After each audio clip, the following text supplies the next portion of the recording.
Buongiorno and welcome everyone. Today I'll be doing something slightly unexpected. I will be steaming a whole chicken, but do not worry if you do not have a fancy steamer. I do not have one either. I will be making use of what I've got in the kitchen. At the end of the day, that is the theme of the Tortellino channel, cucina povera, and making use of what you have. But the outcome is going to be really a lovely, delicious, tender and juicy chicken. I will be cooking a relatively small chicken. This is 1.3 kilos and it will be plenty most probably for 3 to 4 people, but it's only 2 of us, so most probably this will be enough for a couple of meals for Julie and I. And let's make a start with the chicken. I will be using an onion, some sage and some rosemary and a little lemon zest for the inside of the chicken. I'll clean the onion by removing the outside peel, but I will leave it whole. A couple of leaves of sage and a sprig of rosemary, which I will chop in half like this. And a little lemon zest, entirely up to you how much you put in, but put some because it's really nice with chicken. Let's bring back our chicken, head side down so you can see the bum. I'll put the rosemary in first, followed by the sage and my lemon zest, and I'll push in the onion for last so that I'll keep everything together. Using a little cooking wire, I'm now securing the legs together. This will ensure that the chicken remains nice and moist, but also the onion won't fall.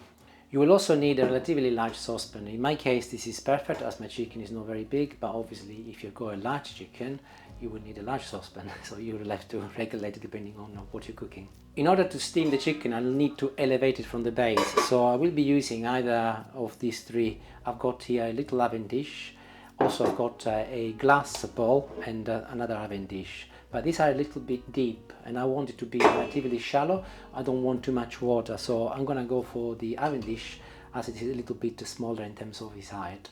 So I'll position it inside like this, so that fits perfectly in my pot. It seems to be made for it. And I'll place my chicken on top of it. Fits perfectly. Let's move this out of the way for a moment. And as I'll be steaming the chicken, I will want to add a little bit of flavor and taste to the steam. As such, I'll be using another sprig of rosemary, a couple of bay leaves. I chopped a few lemon slices. I've got some oregano and a little garlic. 3 cloves will be enough. But I'll go along and give the garlic a gentle crush first. Back to my chicken. I'll put the rosemary at the bottom, bay leaves, lemon, my garlic and some oregano. To speed things up, you can see I've already boiled the kettle, so I'll pour some hot water, but on the sides, not on top of the chicken, or indeed not inside my oven dish. And I'll carry on and I'll stop maybe about an inch or just under an inch below the top of my oven dish, so that no water goes and touches the chicken. And if you can see me through the steam, we can move to the hob. On the hob, and as I started with boiling hot water, of course it will not be long before it starts steaming. Make sure that the water doesn't boil, by the way, so at the moment my temperature is medium low. Now the lid will go next, however my lid is a little bit loose and I want to trap all of the steam, so I will be using a little tin foil and I'll place it just underneath my lid, and then I'll go on top of my pot and I will create a nice tight seal so it doesn't move, and I'll stop any steam from escaping. And I will leave it now for a good 60 minutes. That is 60, by the way. It will take anything between 60 minutes and maybe 90 minutes before it's totally cooked. But I'll take a look after 60 minutes to see what we've got. Once the chicken has cooked and has cooled down slightly, I will be slicing it and I will be marinating it. So whilst it's cooking, I will make the marinade. So I'll start with a medium clove of garlic. I'll put it inside a little garlic crusher, or you can chop it very finely with a knife if you like, and I'll add it to it. There. Always remember to open your garlic crusher because there's always some garlic left behind. Back to my lemon, and I'll pinch a little bit more of the zest. Quantity is always to taste, of course. That will do. And using the same lemon, I will cut it in half, and I'll squeeze the juice from half of the lemon and add it in. Little lemon pepper in, so I'll take it out. I'm going to be partly replicating some of the herbs I've put in the chicken, so I'll add a little pinch of oregano again, followed by a couple of leaves of sage and also a bunch of parsley, new herb. But I'll go along and I'll chop these together very finely. That's perfect. I'll pick it up and I will add it to the rest. chili to give it a little bit of a kick, and I'll be using some chili flakes first, just a little amount, not a lot, as Julie is not very keen. I will also use a little fresh chili, but not all of it, maybe half, but this is very mild, so I'm not going to get told off by Julie, and as it is mild I'll keep the seeds as well, but I'll make sure that it's chopped very finely. Almost there. Capers next. I'm going to use a heaped teaspoon, but I'll drain all of the water first. I put it on my board, but just like the other ingredients, I'll chop it in little pieces. That's good. And in goes with the rest. A little sprinkle of salt, not a lot, as the capers are very salty, and a little pepper as well, again to taste. And my marinade is nearly ready. I'm now adding some olive oil to finish it off. There. Quantity is entirely up to you, but I've put a good 3 tablespoons. And let's have a look. That's good. I'll leave it alone now and ready for later when the chicken is cooked. In the meantime, I'll be working on the sides and what I'm having with the chicken. This is chard and also spinach, which I have shallow fried in some olive oil for about 5 minutes, the lid on, and it's now finished. So I'm removing it and placing it in a separate bowl. I will also be doing some potatoes, but there is already enough oil in here, so I will not need to add any more. And I've chopped them in little wedges, skin on, because it's really good for you, and I'll add them in. I'll mix them all together so that the oil covers all of the potatoes, and as soon as they start sizzling now, I'll place the lid on, and I will leave them to cook with the lid on for about 20 minutes, medium to high temperature wise, and they will turn lovely and crispy. Occasionally I'll give them a little stir, but 20 minutes, and that should be more or less on time with the chicken. With the chard and the spinach, I'll keep it really simple. So there is already olive oil when I cook them. I will just add a tiny little amount of salt, a little pepper, and a very few chili flakes to complement the chicken. And I give them a good old mix, and I'll leave them to marinate and cool down until everything is ready. And let's take a look after a few minutes, my potatoes, and look, if I turn them around, you can see that they're beginning to brown lovely. So I'll just turn them around now. Wonderful noise. And I'll place the lid back on, and I'll carry on doing the same until they're done. In the meantime, my hour is up, so let's take a look at the chicken. And I'm gonna stab it somewhere here in the middle. Oh, I can see that there's a little bit of pink still coming up. So I will put the lid back on and I'll leave it for another 15 minutes and I'll check it again. However, the potatoes are nearly done, and if I stab them, they are cooked. I can see that the knife goes through easily.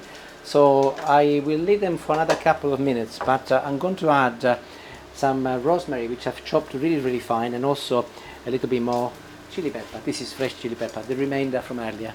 I did not add the rosemary earlier, otherwise it would have burnt and would have become like straw, and likewise with the chili, whereas actually adding them 2 minutes before the end will ensure that you get all of the full flavor. And the potatoes are done, and I can now salt them as well. I never salt my potatoes beforehand. Think about fish and chips. If you have fish and chips, you put salt on the chips after they serve them to you. Do the same with your potatoes. So I'll just sprinkle a little salt. And I'll give everything a final mix so that everything combines together.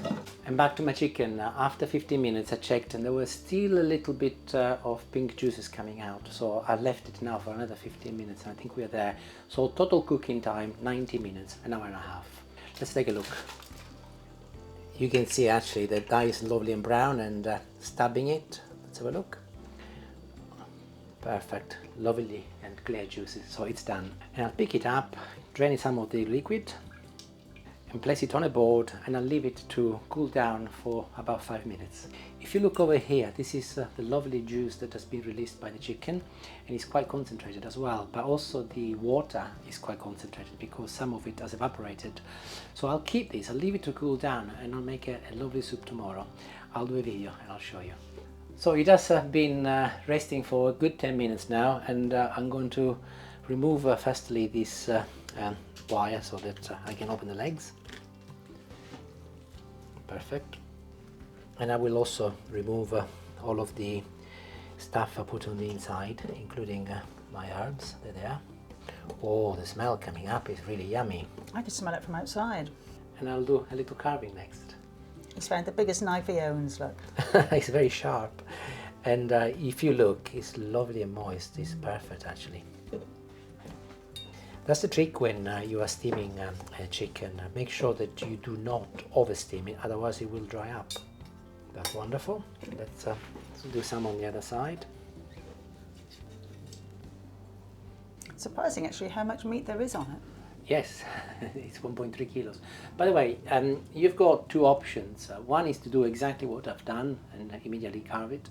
But if you wanted to brown it, you just pop it in the oven for 20 minutes, 200 degrees, and it'll give you a lovely brown crust, depending on how you're going to eat it.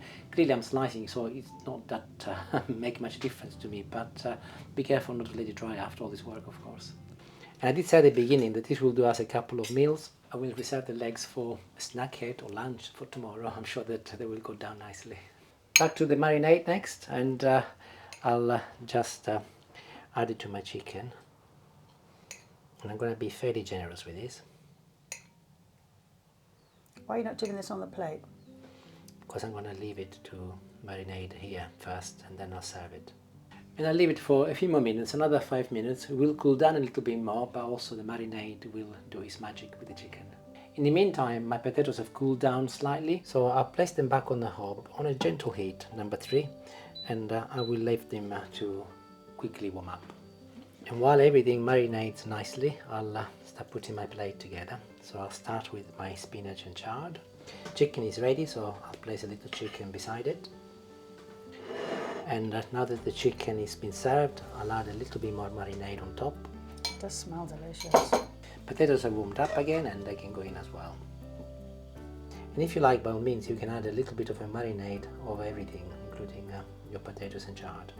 This is our early dinner, by the way. Judy's going to an exercise class tonight, and I think she goes at 6. Yeah. So we're eating earlier. So if we eat too late, it's like I've got a brick in my stomach and I lumber around the room, so I need to eat early. The request was to have something light, even so that's why I've decided to steam the chicken.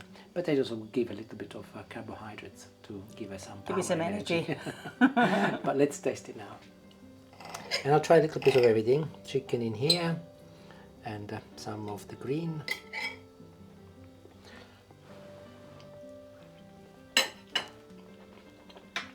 Oh God, it's divine. It's really lovely.